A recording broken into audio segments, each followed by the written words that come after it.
and welcome to a little evening paint together. My name is Carrie and I'm very happy that you're here. I have made it a recent goal. I would like to reach 4,000 watch hours on YouTube in order to get my channel monetized so that it is more feasible for me to be able to create videos like this one, share more about body painting or just other forms of art in general. Just create kind of a different kind of space, kind of.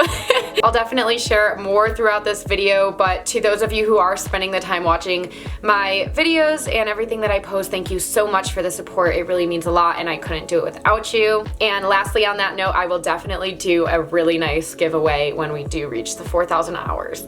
I'm very excited for today's paint, so I'm gonna get myself prepped and we're gonna jump into it. I will definitely share more about my concept for this paint, but first I would like to share that I'm starting with mapping out the entire body paint with white Mehron Paradise paint. I've been using these body paints really since I started doing this kind of creative makeup. My palette is not super clean right now. I usually go through every once in a while and clean it. But the Mehron Paradise paints are water activated body paints that are safe for the skin. You just spray some water on them or dip your brush in some water. I would say they paint almost like watercolors a little bit, but they are pretty opaque. It did take me some time to get used to the consistency. This is a body paint from the waist up, so until this area is covered, I'm just going to show the top part of the body paint. So actually it'll be a little bit of a surprise for you guys as you're watching. Now let's talk design. I have a large owl in the middle of the piece. It's the main focal point. And then I have trees framing the picture and a moon in the background. I'm going to have some layers of mountains. Little off topic, but it's always fun painting with my left hand and having to reach around my shoulder so that no skin shows in the photos later. I'm switching to a larger brush to paint this bigger area here. I just put my phone on Do Not Disturb because it's amazing how distracted I can get so easily with other things. And since this is a nighttime paint, I don't have the time to get distracted because I don't want to be painting this all night. I know that as time goes on, usually a point hits in the night where I'm like, I really want to be done painting. So I need to keep a good pace, right? Anyways, to get back on topic, the reason why I chose owls for my theme. Today I was listening to Stuff You Should Know podcast, which I'm sure many of you know. It is something that I often play in the background when I'm painting or driving or hiking. And the topic I was listening today was about owls. They are a creature that I have not spent too much time thinking about, but I was very impressed with all the different facts and kind of things that I learned about them, and it also got me very inspired to paint them. The episode just really inspired me to do a paint with an owl. I will have the episode linked down below for you guys. I am also just very drawn to nature, so incorporating different elements, the trees, the moon, the mountains into this was something that I wanted to do. I always love doing very colorful makeups and playing with colors, so that's one of the reasons why I wanted to incorporate a lot of different colors. I had also done a very whimsical body paint back in January of 2017 where I had an owl in it. I actually entered it in a competition and I believe it placed second, which at the time was so exciting for me. This makeup is kind of going to be an elevated, more clear vision. I think it's going to be really cool to see the growth from them then to now. I'm very much enjoying this paint already. I hope you guys are as well. One other little coincidence today with owls was I was out on a hike and there was a little resting spot. It might have been called the Owl's Nest. I'm not 100% positive. We ended up pausing on the hike on the way back and I did a little 5-minute meditation there, which was very, very lovely. So it's just wild because I was listening to the Owl podcast and then on the hike there was a little spot that was named with it. One of my awesome painter friends, Krista, her Instagram and Snapchat are Krista Chameleon. Go check her out, she's awesome. Just commented on my Snapchat where I do these paints kind of live and reminded me she had done an owl paint this week too, which is wild. I bet it was in my subconscious as well, and I don't know, I'm naturally being drawn to this right now, which is really cool. I just realized that all of my branches are facing that way, so I'm definitely gonna have to make some changes or additions later.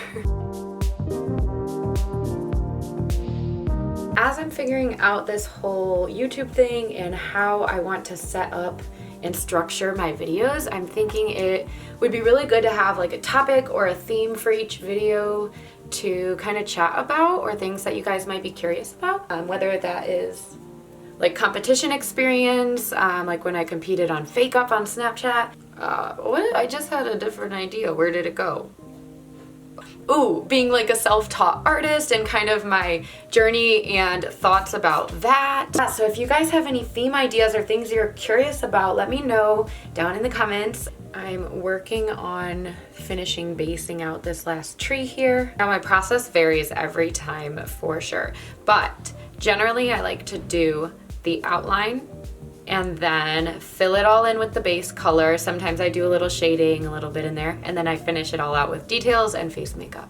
Everything is based out besides the owl and the tree that he's sitting on, so I don't have the exact colors yet that I want to use for them. I'm gonna kind of make it up as I go. I'm gonna switch over and do a time lapse on the owl because it does take a little bit more concentration, and it's more difficult for me to multitask when I'm creating it as I go. So I'll be back in a little bit. All right, here we are on the voiceover. Hi. First, I'm going to apologize because my voice is quite raspy and hoarse from this weekend. But basically, on these little voiceover moments, I'm going to share some owl facts with you guys that I learned from Stuff You Should Know on their podcast. So I'll have more later, but I hope you enjoy them. Alrighty, I finished basing out the owl and we just hit the 2-hour mark. So I'm going to work on this tree down here and then it'll be time for detail.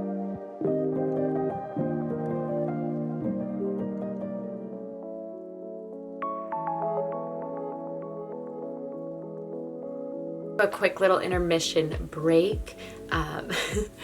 So I don't know what I was talking about last, but that's okay. We're just gonna keep painting and we're gonna start on some detail next. I did not mean to start the camera. Trying to figure out where to start detail is a little daunting right now, but I think since the owl is most important for this paint, I'm going to start with him.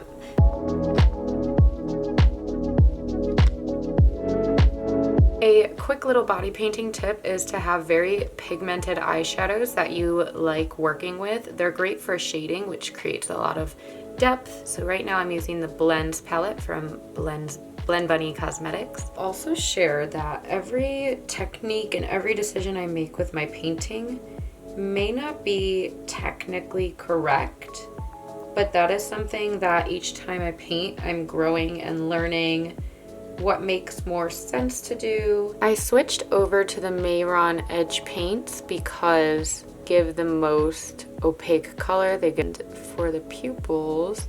I want part of them to be the blackest black that I can get.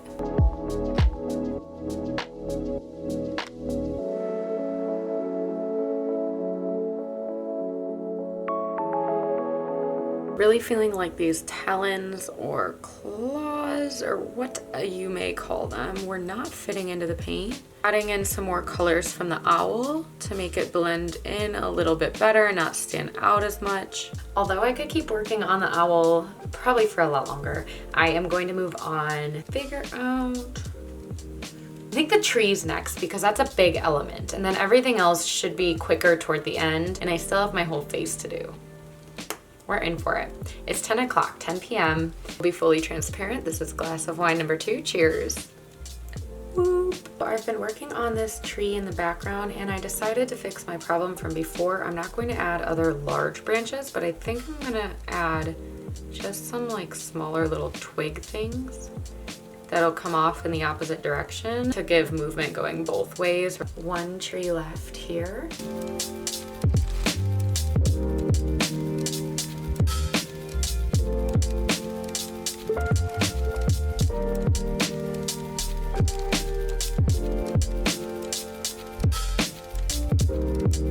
We just hit the 3-hour mark. Right now I'm working on the grass and just creating a little more detail and dimension with that. I almost forgot to add it on my arms, and that's something that I would have missed probably a couple years ago. I mean, even now I would miss something like this, but when I take a little bit more time to remember these little details, it makes all the difference. I'm definitely getting closer to the end. I just have the detail on the mountains, this sky in the background, maybe a little bit with the moon, face makeup, and hair, and then taking all the pictures. Definitely still an hour at least. Okay, voiceover Carrie is back, and my first fact for today is that owls can have asymmetrical ears, so their ears can be at different heights, which creates a more efficient hearing system. So they can hear very, very well. They can even hear a mouse under 2 feet of snow if the mouse is moving around. Owls live all over the world. You can find them in wetlands, marshlands, Arctic tundras, even in the desert. There is a lot of owl folklore and kind of superstitions and different history within different cultures throughout the world because they have been around for so long and live all over the world. I hope you've enjoyed these couple of owl facts. If you're interested in learning more, definitely check out the Stuff You Should Know podcast on it. This is just an idea that I'm kind of playing with, and I think it could be something really fun to explore. So if you want to let me know if you enjoyed it. Learning is something that I have taken some more time to do on my own, whether that is listening to podcasts or reading books or reading articles when I'm curious about something. So I think that it could be cool to share on here, and it will also help me solidify the things that I'm learning about. I've found so much more enjoyment in learning on my own, especially since all of schooling, and found a new passion and curiosity with that. I hope you guys enjoyed this paint. I'm really proud of it. I finished around 2 a.m. having it all showered off and then went to bed. Thank you for joining me on this paint. Make sure to hit that subscribe button, and I will see you next time.